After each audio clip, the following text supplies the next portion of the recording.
አላህ የበደሉህን ሰዎች አይረሳም። ያሳዘኑህን፣ ልብህን የሰበሩት፣ አላግባብ ስምህን ያነሱትና በስሜትህ የተጫወቱትን ሰዎች አላህ አይረሳቸውም።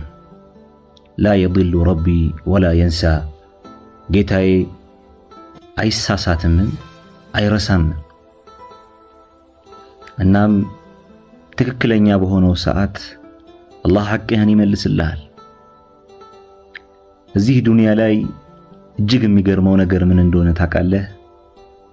እነ ዱንያ ተዶር፣ እቺ ህይወት ትሽከረከራለች።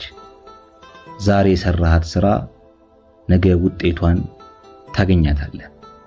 ዓሊ ጠንጣዊ ምን ይላሉ?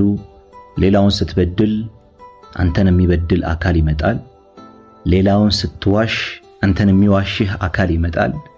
ሌላውን ስትከዳ አንተን የሚከዳህ አካልም ይመጣል። አሁን የምትሰራው ስራ ነገ ባንተ ላይ ቢሰራ የምትወደው አይነት ይሁን ይላሉ። ሁሉንም የምንሰራቸውን ስራዎች በጠቅላላ ነገ ውጤታቸውን እናያለን። መልካምም ይሁኑ መጥፎ።